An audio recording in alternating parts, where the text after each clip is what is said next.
سلام دوستان گرامی، امیدوار هستم که جور و صحتمند باشید.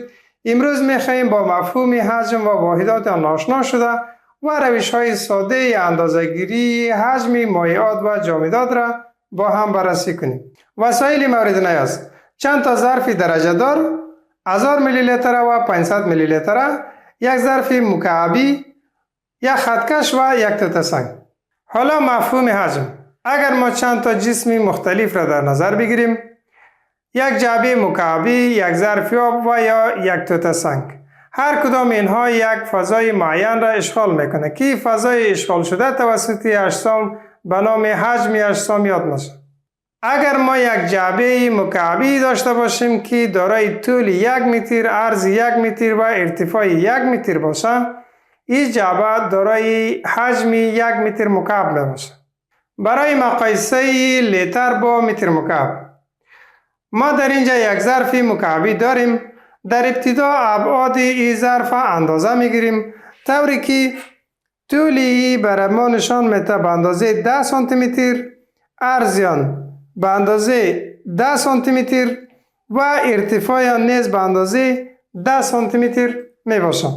طبق فرمول حجم، طول 10 سانتی متر ضرب عرض 10 سانتی متر ضرب ارتفاع 10 سانتی متر که مساوی میشه به 1000 سانتی متر مکعب، یعنی حجم ظرف به اندازه 1000 سانتی متر مکعب می باشه. از طرف دیگه ما یک ظرف درجه داری را داریم که به اندازه 1 لیتر آب داره. ما 1 لیتر آب آورده به این ظرف مکعبی که حجم 1000 سانتی متر مکعب داره میندازیم و در اینجا میبینیم که 1 لیتر مساوی به 1000 سانتی متر مکعب می باشه.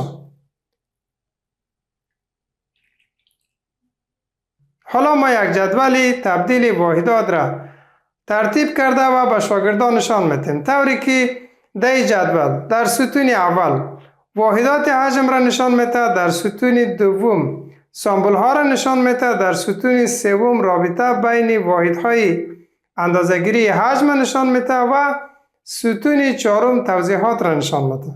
در مرحله دوم اندازه‌گیری حجم یک جسم جامد را به صورت غیر مستقیم انجام میدیم.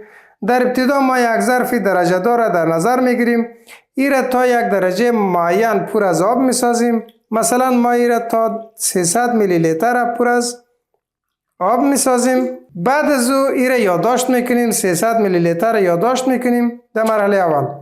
بعد از او ما جسم جامد را در بین این قرار میدیم و حالا میبینیم که سطح آب چقدر بالا آمده. دوباره میخوانیم، اینجا میبینیم که به اندازه 350 میلی لیتر سطح آب بالا آمده، یعنی در مرحله اول 300 میلی لیتر بود، در مرحله دوم 350. پس حجم اولی را ما از حجم دومی تفریق میکنیم، یعنی 300 از 350 تفریق میکنیم، بر از ما میته 50 میلی لیتر که 50 میلی لیتر مساوی به 50 سانتی متر مکعب است و این مساوی میشه به 5 ضرب 10 به توان -5 متر مکعب.